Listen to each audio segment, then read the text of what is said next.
असाच एक पुढचा छोटासा घटक आहे जो आपल्या अभ्यासाचा एक भाग आहे, सागरशास्त्र. सागरशास्त्रामध्ये आपण काय काय अभ्यासतो तर आपण समुद्राच्या तळाची भूरूप अभ्यासतो, समुद्राच्या पाण्याचं तापमान, समुद्राच्या पाण्याची क्षारता आणि सागर जलाच्या हालचाली, लाटा, भरती, ओहोटी, सागर प्रवाह, ब्ला ब्ला ब्ला ब्ला. पण यातले चालू घडामोडीच्या अनुषंगाने महत्त्वाचे मुद्दे कोणते? तर मगाशी आपण सुनामी बघितलं. सुनामी कुठे येत आहे? समुद्रात.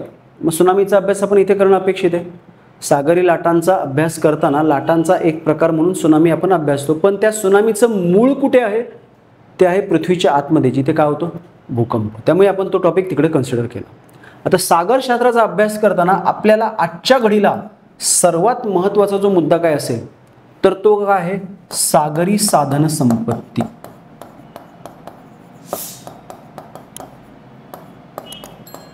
म्हणजे आज माणसाच्या गरजा पूर्ण करण्यासाठी खंडावरची साधन संपत्ती काय व्हायला लागलेली आहे? कमी पडायला लागलेली आहे. मग अशा परिस्थितीत आपण कशाचा विचार केला पाहिजे? खंडाव्यतिरिक्त इतर कुठून साधन संपत्ती मिळते का? तर येस, कुठून मिळते? समुद्रातून मिळते. वेगवेगळ्या प्रकारची मिळते. कशी मिळते? त्या समुद्रातून आपल्याला काय मिळतंय? अन्न मिळतंय, त्यातून आपल्याला पाणी मिळतं, त्यातून आपल्याला क्षार, औषधं मिळतात आणि सर्वात महत्त्वाचं त्या सागरी साधन संपत्तीमधून आपल्याला काय मिळते? ऊर्जा मिळते, खनिज संपत्ती मिळते. यात सुद्धा आणखीन एक महत्त्वाची गोष्ट, यातली ऊर्जा जी आहे ती कशी आहे? रिन्युएबल आहे. रिन्युएबल आणि कशी आहे? Eco friendly. म्हणजे आता तुम्ही इथे कशाचा विचार केला बघा? रिन्युएबल म्हणजे कधीही न संपणारी, हा विचार झाला अर्थशास्त्राच्या दृष्टिकोनातून. इको फ्रेंडली म्हणजे पर्यावरणपूरक, पर्यावरणाचा ऱ्हास होऊ न देता. म्हणजे तो विचार कशाच्या दृष्टिकोन झाला? पर्यावरणाच्या दृष्टिकोनातून झाला.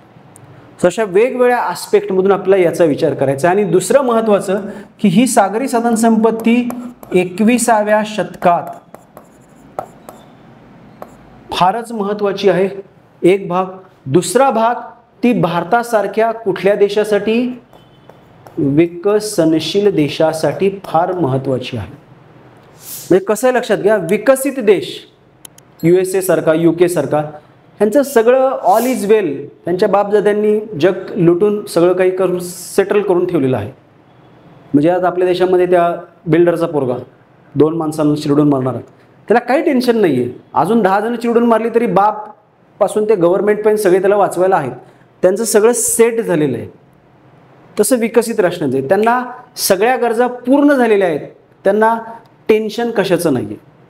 अविकसित राष्ट्रांचं उलटं आहे, त्यांचे खायचे वांदे, त्यामुळे त्यांना आज कशावर झिजायचे, आज कशावर मेहनत घ्यायची, संध्याकाळी चूल कशी पेटेल याच्यावर. विकसनशील हे मधल्यामध्ये लटकलेले आहेत. मूलभूत गरजा पूर्ण झाल्यात, पण आता आपल्याला विकसित व्हायचे, कष्ट करायचे. आणि मग तिथं आपल्याला काय कमी पडते? या विकसनशील राष्ट्रांना साधन संपत्ती कमी पडते. विकसित राष्ट्रांकडे मुबलक साधन संपत्ती आहे, सगळ्या गरजा पूर्ण. अविकसित राष्ट्रांना तेवढी गरजच नाही आहे, त्यांच्याकडे तेवढे उद्योग, तेवढी वाहतूक निर्माणच झालं नाही, त्यामुळे गरज नाही आहे. गरज वाढते कोणाची? यांची. क्लिअर? का गरज वाढते त्यांची? त्यांची गरज वाढते यासाठी की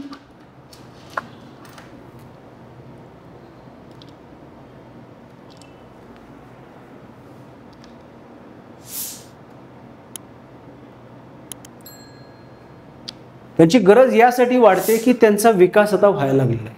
आणि हे स्पेसिफिकली कोणाबाबत आहे? भारताबाबत. का बरं? कारण भारताने 1991 मध्ये जागतिकीकरण स्वीकारलं, अर्थव्यवस्था खुली केली का मग उद्योग वाढले, सेवा क्षेत्र वाढली. सगळ्यांसाठी काय लागणार आहे आपल्याला? काय लागणार आहे सगळ्यांसाठी आपल्याला? ऊर्जा लागणार आहे, वेगवेगळ्या प्रकारची साधन संपत्ती लागणार आहे, जी आपल्याला आता जमिनीवर पुरेनाशी झाली आहे. का? तर लोकसंख्या वाढलेली आहे. त्यामुळे मग इथे ही साधन संपत्ती वाढण्यामागे वाढलेली लोकसंख्या, अजून काय? जागतिकीकरण, या सगळ्या गोष्टी 21व्या शतकात भारताला ऊर्जा, इतर साधन संपत्ती आणखीन जास्त उत्पादन करायला भाग पाडतात आणि मग आपण शोधत शोधत कुठे वळतो, आपण इथे वळतो. कळालं? या अनुषंगाने हा टॉपिक आपल्याला अभ्यासावा लागतो. त्या व्यतिरिक्त अजून 1-2 किरकोळ मुद्दे ज्यावर UPSCने आतापर्यंत प्रश्न टाकले. तो कोणता प्रश्न आहे? सागर जल तापमान वाढ. आता हा आहे सागरशास्त्रातला मुद्दा, पण याच्या मागचं मूळ कारण काय आहे?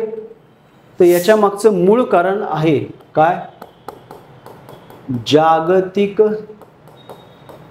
तापमान वाढ.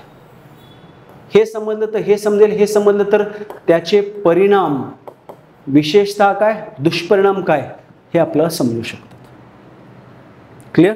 सो सागरशास्त्राचा अभ्यास करताना आपण हे पाठ करणारच की सागराच्या तळाशी ही भूरूप आहेत, ती भूरूप आहेत, सागराच्या तळाशी या प्रकारचा गाळ आहे, समुद्राच्या लाटा अशा निर्माण होतात, हिंदी महासागरात असे सागर प्रवाह. हे सगळं स्टॅटिक आहे. हे मी तुम्हाला शिकवलं जरी नाही तरी 2-4 रीडिंग करून तुमचं तुम्ही समजून घेऊन पक्क करू शकता.